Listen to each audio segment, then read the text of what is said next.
Padre, gracias por esta mañana, por este tiempo que hemos tenido para poder meditar en tu palabra, para poder aprender de acerca de algo tan importante como lo es nuestro propósito en esta tierra, nuestro propósito específico como familia, como matrimonio. Y Señor, ciertamente nos unimos al ruego que hacía el pastor Jaime para que tú hagas eso una realidad en nosotros.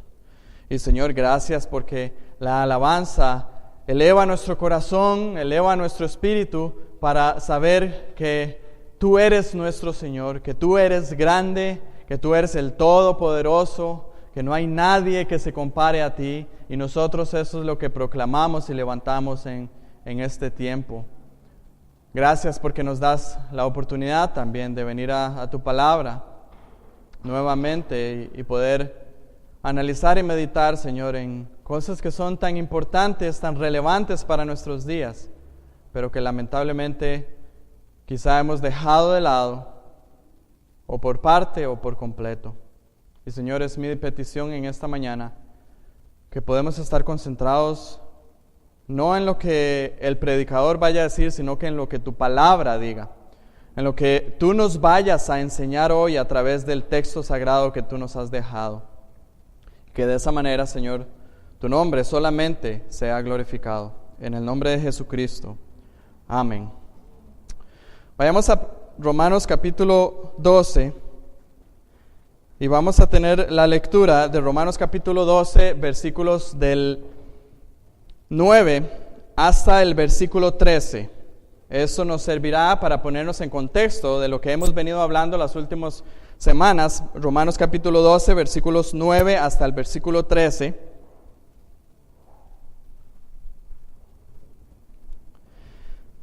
Dice la palabra del Señor: el amor sea sin fingimiento, aborreced lo malo, seguid lo bueno. Amaos los unos a los otros con amor fraternal. En cuanto a honra, prefiriéndoos los unos a los otros. En lo que requiere diligencia, no perezosos, fervientes en espíritu, sirviendo al Señor, gozosos en la esperanza, sufridos en la tribulación, constantes en la oración, compartiendo para las necesidades de los santos, practicando la hospitalidad. Hemos estado las últimas semanas en esta porción del capítulo 12 de Romanos, y esta es una mini sección que hay dentro de este capítulo, en la cual se nos da una serie de mandatos prácticos para vivir la vida cristiana. Y de hecho el título de todas las predicaciones que yo he tenido en estos últimos domingos ha sido Vida Cristiana en la Práctica. Y lo que he venido mencionando, y que yo sé que ha sido redundante, pero es tan importante, es que la vida cristiana no es una teoría. La vida cristiana no es solamente un pensamiento, no es una ideología, no es simplemente un tipo de pensamiento más. La vida cristiana es lo que acabo de decir, vida cristiana. Se vive, se practica. Y eso es lo que Pablo está llamándonos a hacer aquí al darnos una serie de mandamientos prácticos, directos. Empezamos en el verso 9 cuando Pablo sienta como una base para los siguientes versículos que hemos estado hablando. En el verso 9 cuando Pablo dice, el amor sea sin fingimiento, aborreced lo malo, seguid lo bueno. Esos son principios generales. El amor sea sin fingimiento es un principio general. Aborrecer lo malo es un principio general. Y seguir lo bueno, decíamos que esa palabra es interesante, apegarse a lo bueno como pegar cosas con goma, con pega. Pegarse a lo bueno, y de ahí entonces Pablo comienza a decirnos algunos mandamientos como el que encontramos en el verso 10, que va relacionado más con el amor que tiene que ser sin fingimiento. Cuando lo redireccionamos hacia los hermanos en la fe, tiene que ser un amor íntimo, un amor profundo. Dice, amaos los unos a los otros con amor fraternal. El amor que hay entre hermanos carnales, hermanos de sangre, es un amor íntimo, decíamos, y ese amor tiene que verse también reflejado en los hermanos en la fe. Y cuando nosotros entonces vamos a honrar, a ver quién debe de ser honrado, debemos de preferirnos los unos a los otros.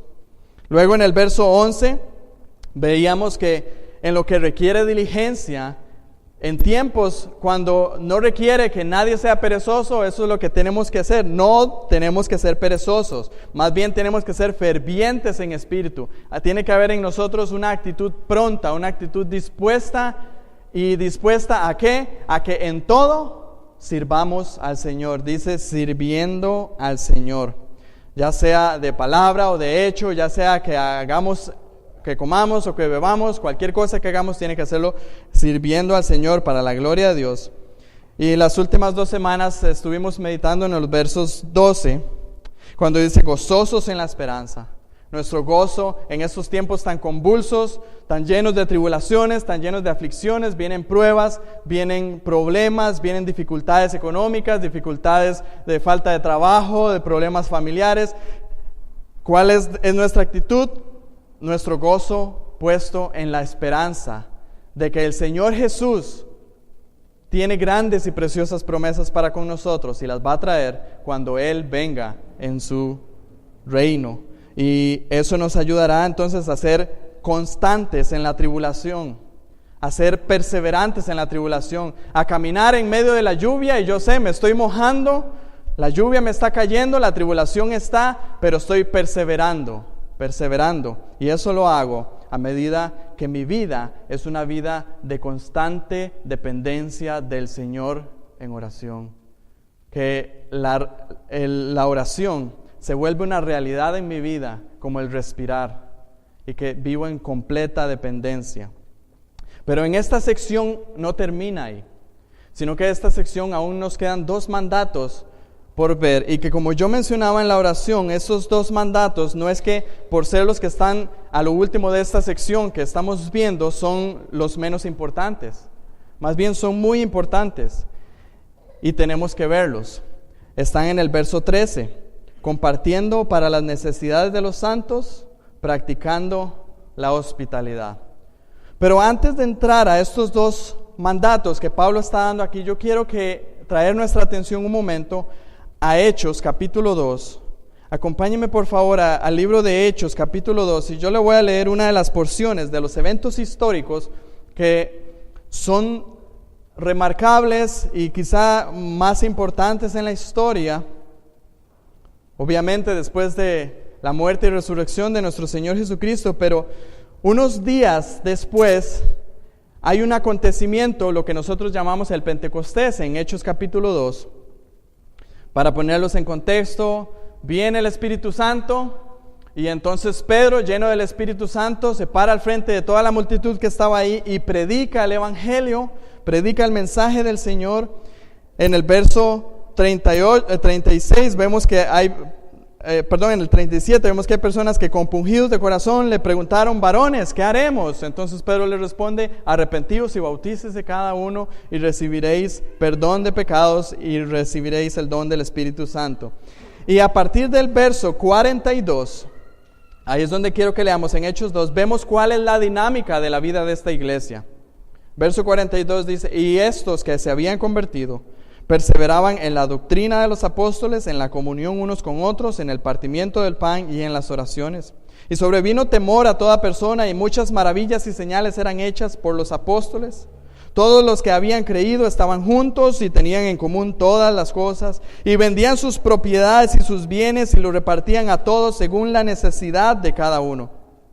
Y perseverando unánimes cada día en el templo, partiendo el pan en las casas, comían juntos con alegría y sencillez de corazón, alabando a Dios y teniendo favor con todo el pueblo. Y el Señor añadía cada día a la iglesia los que habían de ser salvos. Este pasaje, como les digo, nos cuenta lo que era la vida práctica de la iglesia primitiva, de la iglesia que acaba de nacer. Y nótese que demuestra la vida práctica y demuestra también cuál era el resultado de Dios para con esta vida. El verso 47 dice: y el Señor añadía cada día a la iglesia los que habían de ser salvos.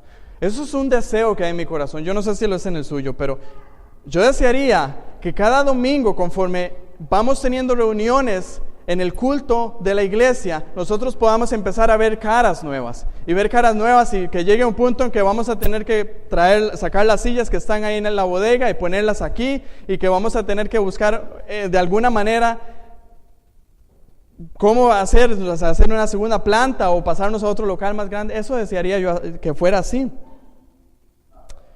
Pero cuando comparamos el estilo de vida que acabamos de leer con la iglesia de hoy, yo les pregunto, ¿acaso no es cierto que ambas cosas parecen muy distantes? Leemos en Hechos 2, del verso 42 al verso 47, un estilo de vida, y el Señor bendecía ese estilo de vida. Y volvemos a ver para adentro a la iglesia del siglo XXI, de la iglesia del 2015, y vemos una realidad que no es exactamente la misma. ¿Verdad que no es igual? No se está dando tal cosa. Ahora, ¿está eso bien? ¿Está bien que sea así? Es que son otros tiempos y ahora las cosas son diferentes. ¿Está bien que la iglesia se comporte de una manera diferente? Yo digo que no. No es así, no está bien. Entonces, ¿qué podemos hacer para cambiar eso? Si las cosas no están como debieran estar, quiere decir que tiene que haber un cambio. No es así, no podemos seguir en lo mismo. Si seguimos en lo mismo, vamos a obtener los mismos resultados. Entonces tiene que haber un cambio. ¿Cuál es el cambio que tenemos que tener? Lo que tenemos que hacer es lo que está en ese versículo, lo que está en esa pared. Así dijo Jehová: paraos en los caminos y mirad y preguntad por las sendas antiguas, cuál sea el buen camino, y andar por él, y hallaréis descanso para vuestra alma. Eso es lo que tenemos que hacer. Ahora, ¿cuál es el buen camino? Comenzamos a ver a las sendas antiguas, y ¿cuál es el buen camino? Bueno, el Señor nos dejó el buen camino en su palabra. Y cuando Pablo da estos mandatos que estamos viendo, Pablo no los da simplemente porque son las primeras cosas que se le ocurrieron, sino que a través del Espíritu Santo Él las escribe, y son para nosotros mandatos que tenemos que poner en acción, y cuando los pongamos en acción vamos a ver la bendición de Dios y el poder de Dios en la iglesia. Y muy específicamente, esto estoy hablando con respecto a todo lo que hemos hablado las últimas semanas, pero muy específicamente con lo del verso 13, porque creo que son prácticas que están ausentes dentro de la iglesia y que deberíamos de tomar muy en cuenta. Entonces, eso es lo que vamos a ver en esta mañana. El verso 13, esos dos mandatos que nos hablan del estilo de vida. El estilo de vida que no solo trae la bendición de Dios, sino que primariamente y principalmente da honra y gloria a Dios. Entonces vamos a ver, inicia primero por compartiendo para las necesidades de los santos. Debemos de entender lo que aquí Pablo está queriendo dar a entender. Pablo primero dice compartiendo. Esta palabra es muy interesante, compartiendo. Esta palabra nos está hablando de algo que nosotros conocemos muy bien, pero que quizá no lo practicamos tanto. ¿Alguien ha escuchado hablar de la palabra koinonía? Por supuesto. Nosotros la entendemos como que significa compañerismo. Es la palabra griega que se traduce directamente en compañerismo. Bueno, la palabra que aquí Pablo está utilizando es koinoneo, no es koinonía, es koinoneo, pero es relacionada a compañerismo. Lo que está queriendo decir es que háganse compañeros, tienen que hacerse compañeros, hacerse parte, hacerse un grupo, una familia con los necesitados, para las necesidades de los santos. En otros lugares del Nuevo Testamento esta palabra es traducida como participar. Por ejemplo, en Filipenses 4:15 dice: y sabéis también vosotros, oh filipenses, que al principio de la predicación del Evangelio, cuando partí de Macedonia, ninguna iglesia participó conmigo en razón de dar y recibir, sino vosotros solos. Entonces Pablo le está diciendo aquí a los filipenses: nadie participó conmigo, solamente ustedes. Se trata de participar. Nosotros pensamos muchas veces, tal vez, que el dar para las necesidades es simplemente dar y no me involucro más. Sino aquí está dando no solamente del tema de dar, sino el involucrarse, el compartir, el ser parte de eso. Eso es lo que Pablo está hablando aquí. Está mandándonos a que nos hagamos compañeros, a que nos hagamos partícipes para las necesidades de los santos. Aquí esta palabra tiene las mismas características que yo he venido diciendo en los otros mandatos. Es un verbo, por lo tanto requiere una acción. No es algo como un sujeto o un artículo o otro de las componentes de la oración. Es un verbo que requiere acción, y ese verbo tiene una particularidad. Es un verbo que está en voz activa, y eso traducido al español quiere decir que la acción tiene que ejecutarse por parte de nosotros. No es una acción recibida, sino es una acción hecha. Y además de eso está en presente. O sea, no es una acción que se hizo en algún momento y que ya no se hace más, o que se hará en algún momento y no se está haciendo ahora, sino que es una acción que se hace en el presente, compartiendo en el presente, una acción que sale de nosotros, no que nosotros la recibimos. Y eso lo podemos confirmar en la siguiente palabra que aparece ahí. En el verso 13 dice compartiendo para las necesidades de los santos. No dice compartiendo de las necesidades de los santos, eso sería yo recibir, sino dice compartiendo para. Yo soy el que hago, yo soy el que comparto, yo soy el que me involucro. Eso es lo que está aquí Pablo diciendo. Entonces viene compartiendo para, y bueno, ¿para qué? Habla de la palabra necesidades, y es importante también resaltarla. Compartiendo para las necesidades. La palabra necesidades, si usted la busca en el diccionario, va a encontrar que dice carencia de las cosas que son menester para la conservación de la vida. Carencia. Note que no dice aquí compartiendo para los gustos, compartiendo para los caprichos o compartiendo para los deseos. No, dice compartiendo para las necesidades. Una necesidad es una carencia de algo. O esta palabra la utilizó Jesús en Mateo 9:12 y creo que también nos ilustra más o menos para qué es esta palabra o cómo entender mejor esta palabra. En Mateo 9:12 Jesús dijo, los sanos no tienen necesidad de médico, sino los enfermos. Y entonces es claro entenderlo. Una persona que está sana, una persona que goza de salud, no busca un médico, a menos que sea por algún control que tenga que hacer. Pero en el aspecto de necesidad, no tiene necesidad de médico, no tiene esa carencia de un médico. En cambio, una persona que está pasando alguna aflicción en su cuerpo de enfermedad, tiene necesidad de un médico para que... Esa es la palabra, necesidad, algo que está carente. Pablo dice, compartiendo para las necesidades de los santos. Y esta necesidad, es importante remarcarlo también, no es una necesidad solamente económica. Se habla también de la necesidad, puede ser una necesidad de alguna ayuda en algún área específica, puede ser la necesidad de tiempo simplemente para compartir, o puede ser la necesidad de oración. No dice aquí puntualmente para las necesidades económicas, aunque lo incluye. Compartiendo para las necesidades. Y la otra palabra importante que también dice aquí que debemos de analizar es compartiendo para las necesidades de ¿quién? Para las necesidades de los santos. Para las necesidades de los santos. La palabra santo es una palabra que ya se ha hablado muchas veces aquí. Significa literalmente apartado. Apartado, separado. Aquí entonces lo que Pablo está utilizando, esa palabra apartado y separados, está refiriéndose a los cristianos, a los que son llamados por Dios, separados del pecado y consagrados para Dios. Eso es lo que está refiriéndose aquí. En distintas partes del Nuevo Testamento vemos que Pablo llama a los cristianos los santos de Dios, a los llamados a ser santos, a los santificados. Vemos esto en innumerables oportunidades.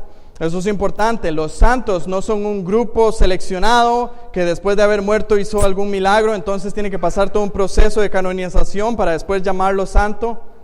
No es así como lo hace la Iglesia Católica. Los santos son aquellos que son llamados por Dios para ser santo. Y yo le digo, si usted es un hijo de Dios, usted es un santo, llamado por Dios, santificado por Dios. Y de esa manera es importante entonces que es a ese grupo, a los santos, a los que Pablo aquí está diciendo que debemos de compartir, que debemos de ser compañeros en las necesidades. Este es el grupo que primariamente debe ser nuestro objetivo. ¿Qué es lo que estoy queriendo decir con esto? Que si usted el Señor pone en su corazón o pone en su cantidad de recursos o lo que sea, algo para poder compartir, su objetivo primario tiene que ser los santos de la iglesia. Y digo su objetivo primario porque si usted ya suplió las necesidades de sus hermanos y tiene aún necesidades de personas externas, pues adelante, hágalo. Gálatas 6:10 dice, así que según tengamos oportunidad, hagamos bien a todos, mayormente a los de la familia de la fe. Entonces tenemos que hacer bien a todos, pero nuestro principal objetivo, los santos de Dios, compartiendo para las necesidades de los santos. Este compartir para las necesidades de los santos trae grandes beneficios, grandes bendiciones. Vea lo que dice Hechos 20:35. En todo os he enseñado, dice Pablo a los efesios, estaba aquí hablándoles, trabajando así se debe ayudar a los necesitados y recordar las palabras del Señor Jesús, que dijo, más bienaventurado es dar que recibir. Salmo 41:1 dice, bienaventurado el que piensa en el pobre, en el día malo lo librará Jehová. Hay una gran bendición, hay retribución, no hay pérdida en lo absoluto, más bien hay una ganancia. Y no solamente una ganancia que tal vez al yo dar algún recurso económico voy a recibirlo o nunca voy a tener necesidad, sino que más primario y más importante, esa es la manera en que agradamos a Dios. Hebreos 13:16 dice, y de hacer bien y de la ayuda mutua no os olvidéis, porque de tales sacrificios se agrada a Dios. Cuando nosotros de nuestra parte compartimos para las necesidades de los santos, estamos haciendo un sacrificio que sube como un olor grato delante de Dios. Y no solo eso, sino que Dios no olvida esas acciones. Y que aunque tal vez no lo veamos, que hay retribución en este tiempo, ciertamente lo habrá. Hebreos 6:10 dice, porque Dios no es injusto para olvidar vuestra obra y el trabajo de amor que habéis mostrado hacia su nombre, habiendo servido a los santos y sirviéndoles aún. Dios no olvida esas cosas. Cada cosa que nosotros podamos compartir para las necesidades de los santos, Dios no la olvida. Dios siempre lo tiene anotado en su libro y Él traerá la recompensa. El compartir para las necesidades de los santos, como lo estamos viendo ahora, como yo lo estoy describiendo, era una realidad en la iglesia primitiva. Ya lo vimos, lo leímos al principio, pero quiero llevarles a otro texto que nos lleva aún a ver algo que es también asombroso. Está en Hechos también, pero en Hechos capítulo 4 y versículos 32 al 35. Hechos 4, versos 32 al 35 nos dan más detalle acerca de cuál era el estilo de vida de esta iglesia primitiva.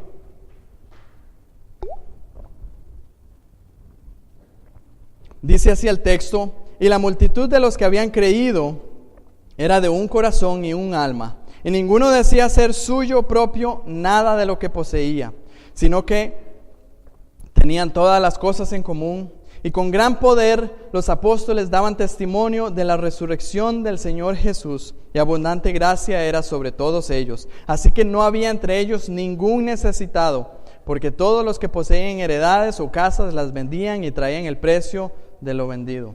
Oiga, qué interesante. En Hechos 2 vemos la conversión de 3,000 personas que se añaden a la iglesia. Vemos que comienzan a tener un estilo de vida que es agradable al Señor y que el Señor añade cada día los que han de ser salvos. Y para Hechos 4 y verso 34 vemos que las necesidades habían sido erradicadas en la iglesia. Vea qué interesante. Dice, no había entre ellos ningún necesitado. Nadie se quedaba sin pagar el recibo de luz al final del mes.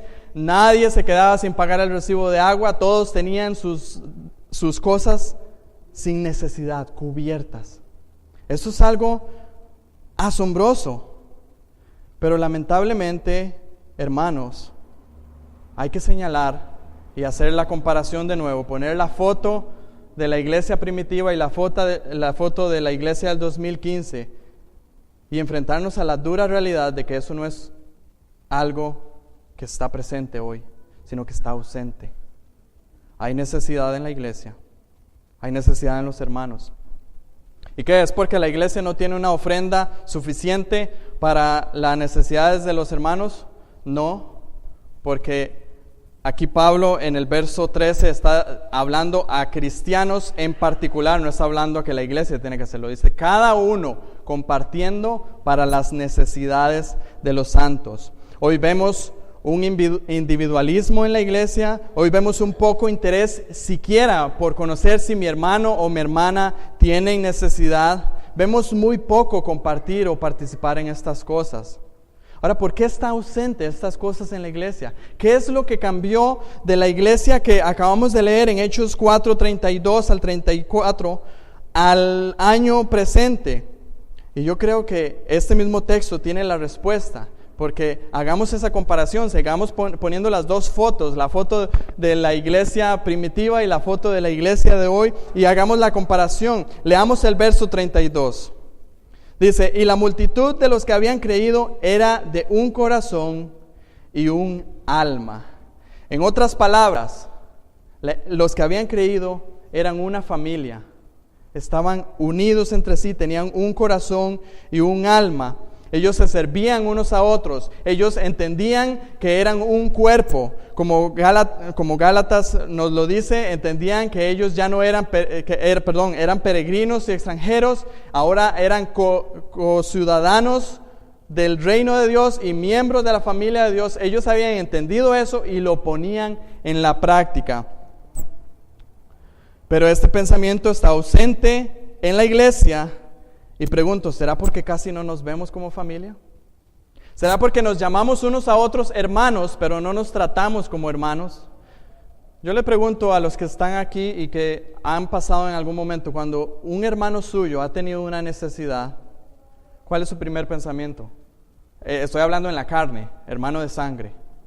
Ayudarle, ver de qué manera se le ayuda. Pero en muchas ocasiones, cuando un hermano en la fe tiene necesidad, decimos a la iglesia, vean a ver quién le puede ayudar al hermano. Es porque quizá no estamos viendo y entendiendo realmente que ese vínculo fraternal es algo íntimo. Hemos sido todos adoptados dentro de la familia de Dios cuando Dios el Padre nos ordena a nosotros que nosotros debemos de compartir para las necesidades de los santos. De tal manera entonces que, nuevamente poniendo las fotos a la par, la multitud de los que habían creído eran de un corazón y un alma. Pero en el 2015 vemos hoy que los que han creído ya no son de un corazón y un alma. Son cada uno a nivel individual, y yo pienso en lo mío, en lo mío, en lo mío. Eso es muy triste. Pero no solo eso. Dice, y ninguno decía ser suyo propio nada de lo que poseía.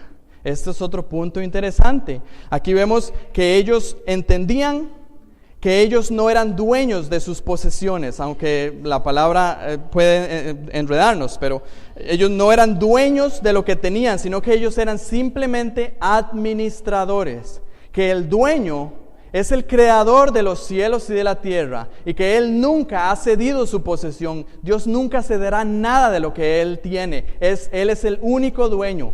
Él es el dueño de nuestra vida, Él es el dueño de nuestras cosas, Él creó todas las cosas, nosotros no somos creadores de nada. Por lo tanto, Él es el dueño. Ellos habían entendido eso, entonces, que el Señor les había dado como administradores. Y es diferente cuando usted administra una cosa o cuando usted piensa que usted es dueño de una cosa. Salga a la calle, usted que sabe manejar con un vehículo que es prestado, y usted no lo va a tratar igual de la misma manera que la que usted trata el vehículo suyo. Eso es lo que ha pasado. Hemos olvidado que no somos dueños de nada. Quiero leerle un comentario que escribió MacArthur en su comentario justamente a este texto.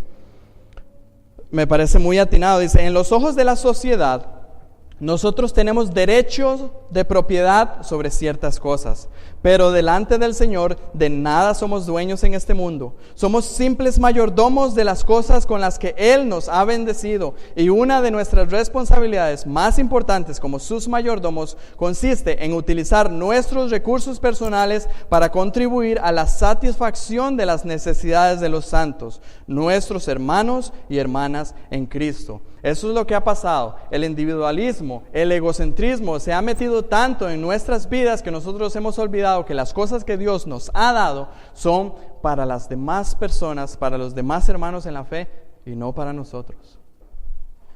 Yo me quedé maravillado y realmente sorprendido. Cuando Jaime y yo andábamos en República Dominicana, y cuando llegamos a la casa donde se quedó el hermano Jaime con su hijo, con Andrés, llegamos a una casa, y quiero darle las descripciones, no para que veamos qué mucha plata que tenía esa persona, pero llegamos a una casa donde usted puede entrar por el sótano, porque tiene una entrada por el sótano, y usted ve en el sótano, y tiene una pantalla grande donde usted puede sentarse en unos sillones súper cómodos, a ver películas si usted quisiera, con un proyector hasta mejor que el que tenemos nosotros. Los lugares, las cosas que usted tiene, bicicletas, cosas, usted sube a la sala y está en la sala unos sillones cómodos. No llegué a entrar a la comida, pero a la cocina, perdón, pero me imagino que la cocina está llena de comida, de cosas así. Sale a la terraza y usted encuentra una piscina y unos lugares muy cómodos. Cuando usted sube al segundo piso, encuentra los cuartos. Yo no pude ver los cuartos porque yo no me hospedé ahí, pero me imagino que de igual manera eran bonitos. Voy a esto. Yo le dije al hermano que hospedó a Jaime, le dije, esta casa es suya, es de su propiedad, usted es el dueño, porque puede que estuviera alquilando. Y estas fueron sus palabras: no se confunda, esta es la casa que el Señor me ha dado para yo vivir aquí en esta tierra. Y no solamente lo dijo, sino que lo practicó, porque el hecho de que destierren al hermano mayor para que se quede Jaime y su hijo, eso quiere decir que hay una de veras deseo de suplir para las necesidades de los santos. Eso es algo que me maravilló en gran manera. Pero nosotros estamos kilómetros lejos de eso. Porque ayer cuando mi esposa me dice, Daniel, y ahora que compramos el diario, ¿podemos comprar algunas cositas más para regalárselas a alguna familia necesitada en la iglesia? De una vez yo me sentí como que me jalaba la bolsa. Pero yo le dije a mi alma mía, estás pecando. Confía en el Señor, mira lo que usted va a predicar al día siguiente. Estamos lejos de eso.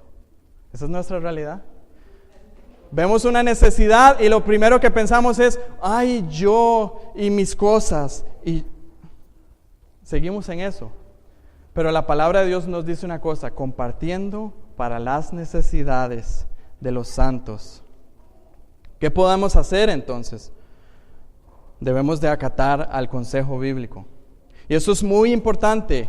Esto es muy serio. Y yo quiero advertirlo y bien claro, es muy serio, porque el hecho que no estemos viviendo de esta manera podría ser un indicativo, no es definitivo, pero podría ser un indicativo de que ni siquiera seamos hijos de Dios. Vea lo que dice 1 Juan 3:7.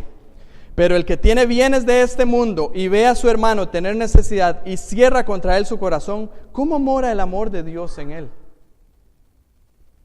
Podría ser un indicativo de que usted no es que necesite simplemente empezar a hacer algo más, sino que podría ser el indicativo que usted necesita arrepentirse de sus pecados y venir en fe al Señor Jesús, porque usted necesita nacer de nuevo. Podría ser un indicativo.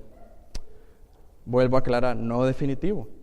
Puede que sea que es un área débil en nuestra vida y que debemos de prestar atención.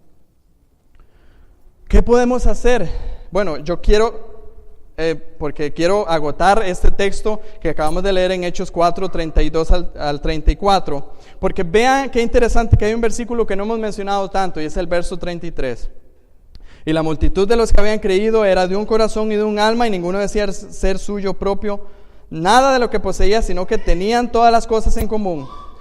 Y con gran poder los apóstoles daban testimonio de la resurrección de Jesús, y abundante gracia era sobre todos ellos. ¿Qué es lo que necesitamos hacer nosotros? Es exponernos al testimonio de nuestro Señor Jesús crucificado y resucitado. Eso es lo que necesitamos. Para nosotros recibir la gracia, ¿verdad? Dice que y abundante gracia era sobre todos ellos. ¿Por qué era que esa abundante gracia venía sobre ellos, porque ellos se exponían al testimonio del Señor Jesús, el Señor Jesús resucitado. Y es únicamente en Cristo que podemos hacer estas cosas. Es únicamente en Cristo que nosotros podemos ser fieles a Él y obedientes a los mandatos que Él nos da. De tal manera que necesitamos entonces buscar a Cristo cada vez más. Necesitamos de Cristo. Ahora quiero, antes de pasar al siguiente mandato que Pablo nos da aquí en Romanos 12:13, quiero poner esto en contexto, porque muchas veces podríamos pensar que esto debemos de poner atención o cumplirlo compartiendo para las necesidades de los santos solamente cuando tenemos abundancia o solamente cuando estamos bien. Quiero que notemos el contexto y voy a leer a partir del versículo 11. En lo que requiere diligencia, no perezosos, fervientes en espíritu, sirviendo al Señor, gozosos en la esperanza, sufridos en la tribulación, constantes en la oración, compartiendo para las necesidades de los santos, practicando la hospitalidad. Esto quiere decir que aún en tiempos de tribulación, aún en tiempos de aflicción, aún en tiempos de nosotros mismos tener necesidad, tenemos que compartir para las necesidades de los santos. Eso es lo que está queriendo decir este texto en su contexto. Y usted me va a decir, pero qué difícil es eso, es muy difícil. Ciertamente lo es, pero ¿sabe qué? No es imposible, porque nos están mandando algo que ya se ha hecho en esta tierra. Acompáñeme a 2 Corintios capítulo 8. Y voy a leerles versos del 1 al 4. 2 Corintios capítulo 8, versos del 1 al 4. Dice, asimismo, hermanos, os hacemos saber la gracia de Dios que se ha dado a las iglesias de Macedonia, que en grande prueba de tribulación, oiga cuál es su situación, en grande prueba de tribulación, y la abundancia de su gozo, y su profunda pobreza, ¿qué fue lo que hicieron? Abundaron en riquezas de su generosidad, pues doy testimonio de que con agrado han dado conforme a sus fuerzas, y aún más allá de sus fuerzas, pidiéndonos con muchos ruegos, que les concediésemos el privilegio de participar en el servicio para los santos. Una iglesia que estaba en gran tribulación, que tenía grande pobreza, pero ellos le rogaron a Pablo que que les permitieran colaborar para las necesidades de los santos. ¿Ven que necesitamos poner acción en un área? Compartir para las necesidades de los santos. Y el siguiente mandato, en el verso 13, compartiendo para las necesidades de los santos, practicando la hospitalidad. Aquí nos encontramos con otra práctica también olvidada dentro de la iglesia moderna. Yo creo que una de las razones de la ausencia de esta práctica de la hospitalidad es porque ni siquiera sabemos lo que es la hospitalidad. ¿Usted sabe qué significa la palabra hospitalidad? ¿De dónde viene la palabra hospitalidad en el griego? Es filosenia. Esa es la palabra en griego, filosenia. Y es una unión de dos palabras. Filo, o filos, que significa amor, y xenos, que usted la ha escuchado en otra parte, xenofobia. ¿Han escuchado xenofobia? ¿Qué significa xenofobia? Miedo o rechazo a los extraños. Entonces esa palabra seno está aquí inmersa. Lo que está diciendo es filos, amor, senos, extraño. La unimos, amor a los extraños. Hospitalidad no es simplemente yo recibir a mis papás que vienen a visitarme un día y tratarlos bien, que ellos son conocidos. Hospitalidad es amor a los extraños. Es que venga una persona extraña, ajena a mí, y yo la reciba y la atienda. Inclusive, si usted lo busca en el diccionario de la Real Academia Española, esta es la definición que tiene: virtud que se ejercita con peregrinos y menesterosos y desvalidos, recogiéndoles y prestándoles la debida asistencia en sus necesidades. Totalmente desconocido, ¿verdad? Totalmente ausente. Y aquí quiero volver a traer el ejemplo que cité antes con nuestra visita a República Dominicana. Vean cómo se dieron las cosas. Quiero contarlas para que ustedes vean, porque algunos se asombrarían de que esto sucedió así. Yo contacté por Facebook, un medio que puede ser no muy confiable, Al pastor Fausto, una persona completamente desconocida, yo le dije, mire, vamos a ir a República Dominicana, ¿podríamos obtener alguna especie de hospedaje ahí? Me dijo, claro que sí. Le dijo a 2 familias y 2 familias se encargaron de recibirnos a nosotros. 2 familias que nada más llegaron y les dijeron, ¿puedes recibir a unas personas de Costa Rica, un país desconocido, para que vengan y se hospeden en sus casas? ¿Quién de ustedes, cuando alguien llega y le dice, puede venir y recibir a una persona de otro país y recibirla en su casa, quién de ustedes tendría la disposición para abrir su casa, darle un cuarto de los suyos y disponer su casa para él? Algunos de nosotros lo pensaríamos no 2 veces, 3, 4 y 5 y las veces que sea necesario, y al final muchas veces quizá diríamos que no. Pero lo que Pablo nos está mandando aquí no es simplemente a considerar la hospitalidad, sino dice practicando la hospitalidad, poniéndola por obra. Y esta palabra es muy interesante porque esta palabra significa perseguir la hospitalidad, estar anuente a la hospitalidad, estar dispuestos completamente a la hospitalidad. Lo que tenemos que hacer entonces es tener una disposición. Inclusive debemos de hacerlo con gozo. Primera de Pedro 4:9 dice, hospedados los unos a los otros sin murmuraciones. No es porque, de ahí, solamente porque Romanos 12:13 lo dice, entonces yo lo voy a hacer, pero no quiero hacerlo. No, háganlo sin murmuraciones. Aquí es importante hacer una aclaración, porque obviamente tenemos que ser también prudentes y debemos de ser cuidadosos. No, el texto aquí no nos está diciendo que vayan y escojan al primer desconocido que haya en la calle y lo lleven a su casa. Eso podría ser peligroso. Nótese que aquí está hablando de un contexto de los santos en sentido primario. Cuando haya que procurar o hospedar a los santos, a los que sepamos que son de la familia del Señor, aunque sean extraños, nosotros tenemos que tener la disposición para hacerlo.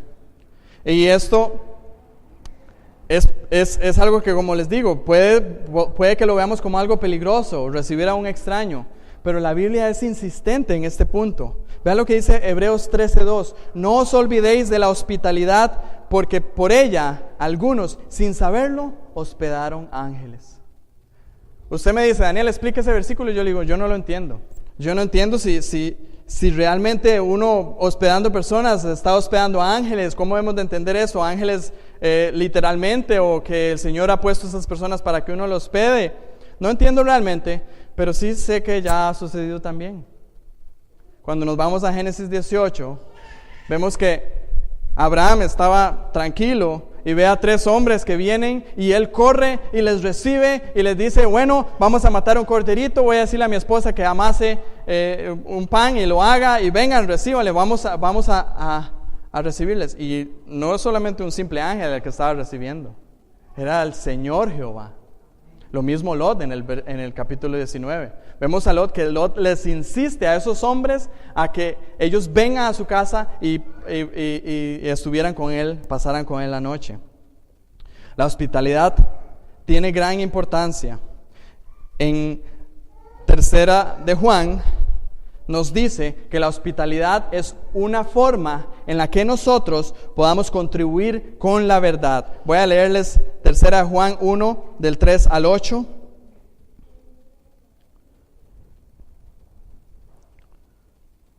Perdón, del 5 al 8. Dice, Amado, le está hablando a Gallo Juan, fielmente te conduces cuando prestas algún servicio a los hermanos. Nótese, especialmente a los desconocidos, los cuales han dado ante la iglesia testimonio de tu amor, y harás bien en el encaminarlos como es digno de su servicio a Dios, para que continúen su viaje, porque ellos salieron por amor del nombre de Jesús sin aceptar nada de los gentiles. Nosotros pues, todos nosotros los creyentes, debemos de acoger a tales personas para que cooperemos con la verdad. La hospitalidad coopera con la verdad. Y finalmente, la hospitalidad también podría ser un indicativo de que somos hijos de Dios. Y podría ser un indicativo, si no la practicamos, de que no somos hijos de Dios. Si nosotros leemos Mateo 25, que nos describe el juicio de Dios el Señor Jesús, cuando viene sobre la tierra, hay unas ciertas palabras que les dice a las personas a las que recibe como sus hijos y a las personas que rechaza. Porque estuve enfermo y no me atendiste. Fui forastero y no me recibiste. Y a los que no, a los cabritos, a los de su izquierda, dice, estuve enfermo y no me atendiste. Forastero y no me atendiste. Y quiero dejar algo bien claro. La salvación únicamente es por fe. Pero la fe verdadera, nos dice Santiago, produce obras. Y una de las obras que produce la fe es la hospitalidad. ¿Será esa nuestra disposición? Tengo mucho más, pero tengo que terminar aquí. Vamos a orar. Son dos pensamientos que lo dejemos aquí. Solamente quiero traer a nuestra memoria algo. Al principio leímos la dinámica de la iglesia primitiva, la iglesia de Hechos capítulo 2. Y vemos, y lo he demostrado en estas dos áreas, que no es una realidad en nuestra iglesia hoy. La pregunta es, ¿nos vamos a seguir igual a como estamos o vamos a cambiar? Y el cambio no es algo que tiene que iniciar meramente Daniel y Jaime. El cambio tiene que hacerlo usted, cada uno de nosotros, compartiendo para las necesidades de los santos, practicando la hospitalidad. Oremos. Buen Dios y Padre, gracias por esta mañana, por la enseñanza y la predicación de tu palabra.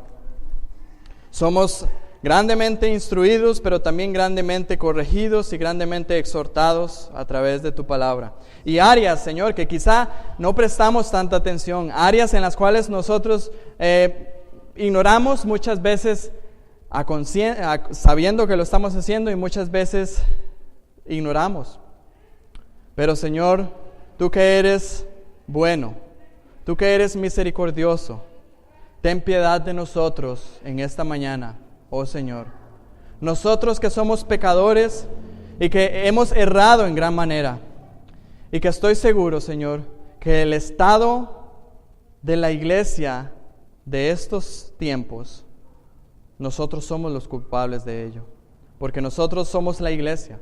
Y nosotros nos hemos dormido en nuestros laureles. Y nosotros hemos dejado de lado los caminos, las sendas antiguas, el camino verdadero. Y hemos seguido nuestros propios caminos. Y Señor, mi ruego es que podamos cambiar eso, volvernos al camino derecho, al camino correcto de tu palabra, para que no seamos hallados por ti siendo rebeldes en tu venida. Sea tu nombre glorificado en esta iglesia y Señor, por tu Espíritu Santo, cambia los corazones. Si hay alguien aquí que necesita primariamente ser salvo, sálvale.